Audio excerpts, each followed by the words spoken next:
আসসালামু আলাইকুম। আপনারা দেখছেন ইব্রাহিম 360 সাথে আছে আমি ইব্রাহিম খলিল। আজকের টিউটোরিয়ালটির মাধ্যমে আমরা ক্লাস 8 এর ইংরেজি চ্যাপ্টার 4 এর প্যারাফ্রেজ এন্ড রিফ্রেজিং এর 4.4.2 তে আম, এটা যে কিভাবে স্টেজ প্লে ক্রিয়েট করতে হয়, কিভাবে স্টেজ পারফরমেন্স করতে হয়, কিভাবে আমরা একটা গেম সেট করব এই বিস্তারিত ব্যাপারে আলোচনা করব। চলুন শুরু করা যাক।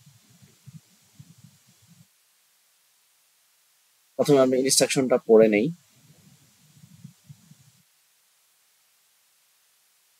এখানে বলছে যে সর্বপ্রথম আমাদের লেটস প্লে আ গেম, চলো আমরা একটা গেম খেলি।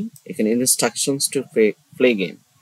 এই গেমটা খেলার জন্য আমাদের এখানে কিছু ইনস্ট্রাকশন ফলো করতে হবে। One student from each group will come to in front of the class and make a queen or line. তার মানে আমাদের প্রথমে 5 থেকে শিক্ষার্থীদের মধ্য থেকে 7 থেকে 8টা গ্রুপে বিভক্ত করে নিতে হবে। ওই 8 গ্রুপের 8 জন যে কোনো শিক্ষার্থী আইসা লাইনে দাঁড়াবে। First student in the queen will read a short passage kept on the table. Teacher নির্ধারিত যে কোনো একটা প্যারাফ্রেজ বা রিপ্রেজিং এর একটা টেক্সট সেট করবে বা লিখবে ক্লাসের সামনে। সেটা ব্যানার আকারে বা পোস্টার আকারে লিখতে পারে, অথবা টেবিলের মধ্যে লেখা থাকতে পারে। টেবিলের মধ্যে যে কোনো অ্যান্সার স্ক্রিপ্ট এন্ড দেন কি করবে, ওই যে সারিতে যদি 8 জন শিক্ষার্থী যদি সারিতে দাঁড়ায়, তো প্রথম যে শিক্ষার্থী সে পড়ে শোনাবে ওই প্যাসেজটা। He or she will tell the passage in his or her word to the next friend. সে তার মতো করে তার নিজের ওয়ার্ডে তার বন্ধুকে বলবে, স্ট্যান্ডিং বিহাইন্ড হিম, যে তার ঠিক পিছনে আছে। এমনিভাবে it will continue to tell one by one up to last student in the queen.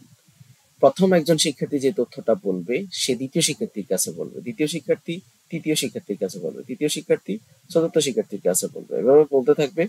তারপরে যেটা করতে হবে, এখানে বলছে যে last student in the queen will share what he has hard from his or her friends in front of the class. তারপর সর্বশেষ যে শিক্ষার্থী সে তার কাছ থেকে কি শুনছে, সর্বশেষ কি তথ্য সে পেয়েছে সেটা লিখে উপস্থাপন করবে, অথবা না লিখে উপস্থাপন করা যায়। সর্বশেষ যে কাজটা, conclude session saying that something when you are paraphrase a message and you will exchange the original message that they shouldn't do.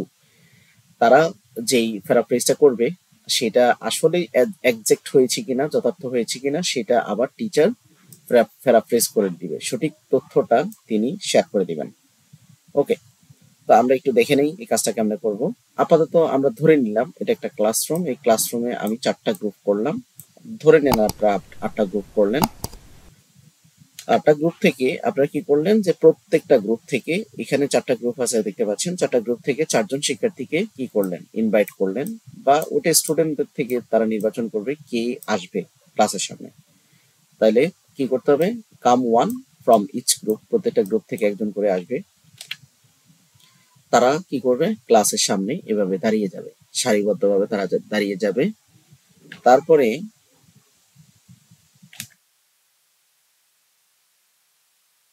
Give short message or line students to read. প্রথম যে শিক্ষার্থী আছে এই শিক্ষার্থীকে একটা কি দিতে হবে, নোট দিতে হবে, যে প্রথম শিক্ষার্থী কোনো একটা টেক্সট পড়বে বা তথ্য শেয়ার করবে। কার কাছে তথ্য শেয়ার করবে, দ্বিতীয় জনের কাছে। দ্বিতীয় শিক্ষার্থী প্রথম শিক্ষার্থীর কাছ থেকে যা শুনেছে সে ওই তথ্যটাই তার মতো করে সে উপস্থাপন করবে তৃতীয় শিক্ষার্থীর কাছে। এমনিভাবে একবারে তৃতীয় জন চতুর্থ জনের কাছে, চতুর্থ জন পঞ্চম জনের কাছে, পঞ্চম জন ষষ্ঠ জনের কাছে, ষষ্ঠ সপ্তম জনের কাছে, এভাবে।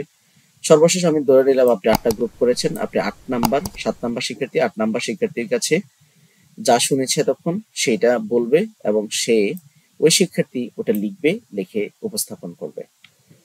তো কনক্লুডটা কিভাবে হবে তাহলে, conclude the sessions sometimes when we paraphrase a message. আমাদের এই গেমের মূল উদ্দেশ্য হচ্ছে তাদেরকে প্যারাফ্রেজ শেখানো। We will change original message that we should not do. মানে তাদেরকে যে টেক্সটটা আমি দিয়েছি সেটার নিশ্চয় একটা অরিজিনাল টেক্সটটাকে তারা লেখার পরে কিন্তু এটা কিন্তু কি হয়ে গেছে, চেঞ্জ হয়ে গেছে। So we need to follow, practice all steps of paraphrase, right writing a text in our lips. আমাদের জীবনে আমরা যা কিছু করব এভাবেই ইনফরমেশন হস্তান্তরের মাধ্যমেই অ্যাকচুয়ালি প্যারাফ্রেজটা আপনাদেরকে শেখানোর চেষ্টা করা হয়েছে এই লেসনে। তো পরবর্তী কন্টেন্ট 4.3 দেখার আমন্ত্রণ জানিয়ে আজকের মতো এখানে শেষ করছি। আল্লাহ হাফেজ।